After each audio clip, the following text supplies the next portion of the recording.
বিষয়টা যদি খুব নিখুঁতভাবে আপনি ভাবেন, তাহলে খুব লক্ষ্য করতে পারবেন যে প্রকৃতি এবং এবং হচ্ছে নিয়তি মানুষকে খুব চমৎকারভাবে মানুষের সাথে এক ধরনের খেলা খেলে।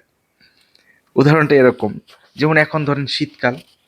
শীতকালে হচ্ছে কি অনেক মানুষের আ কর্ম চলে যাবে। আবার হচ্ছে কি কিছু মানুষের নতুন করে কর্ম সৃষ্টি হবে।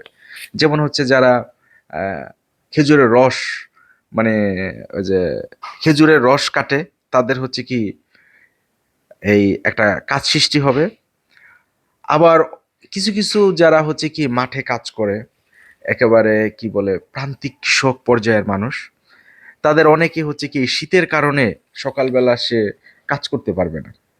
তাহলে কিছু মানুষের কাজ হইল বা কর্মজীবন একটা নতুন কাজ সৃষ্টি হইল, আবার কিছু মানুষের কাজ হচ্ছে চলে গেল।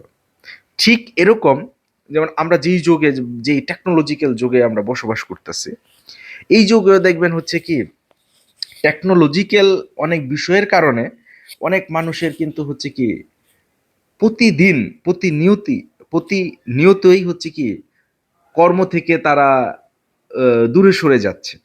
যেমন এক সময় কি টাইপিস্ট টক টক টক টক করে টাইপিস্টের অনেক কাজ ছিল, এখন হচ্ছে কি টাইপিস্টের কাজ অনেক কমে গেছে। প্রত্যেকটা ইন্ডিভিজুয়ালি সবাই হচ্ছে টাইপ পারে। মানুষ যখন সবাই জেনে যাবে যেই জিনিস, সেই জিনিস তো আপনার আর এক্সপার্ট লাগবে না।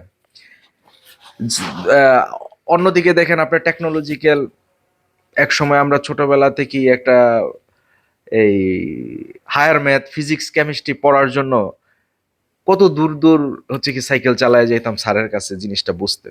এখন দেখেন জাস্ট কারো যদি শেখার ইচ্ছা থাকে, ইউটিউবে বা হচ্ছে কি গুগলে যে কোনো একটা ম্যাথমেটিক্স এর সমাধান খুব সহজে পেয়ে যাচ্ছে, যে কোনো একটা তথ্য আমরা পেয়ে যাচ্ছি। তাহলে দেখেন এখনকার যুগে কিন্তু অনেক শিক্ষক তারা হচ্ছে কি প্রাইভেট পড়াইতে পারতেছে না।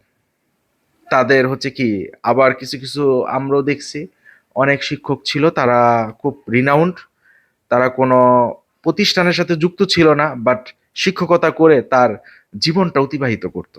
কিন্তু এখনকার যুগের ছেলেপেলেরা অত টিউশনি বা পড়তে কিন্তু যায় না। মোটামুটি যারা কিছু একটু চতুর, তারা নেটমেট ঘেটে সুন্দরভাবে পড়াশোনা শেষ করে ফেলে। এই কারণে আপনি যদি যোগের সাথে তাল মিলাইতে না পারেন, আপনাকে যোগ বা হচ্ছে আপনার টেকনোলজি আপনাকে আউট করে দিবে। এটা সবচাইতে গুরুত্বপূর্ণ একটা বিষয়। এরকম এই কারণে আমি বললাম, যেমন প্রতিটা ওয়েদারের সাথে সাথে যেমন আমাদের অনেক মানুষের কর্ম চলে যায়। যেমন শীতে এই এই কি বলে এটাকে, গরমের দিনে কিছু মানুষের কর্ম যুক্ত হয়, আবার কিছু মানুষের কর্ম হারায় ফেলে।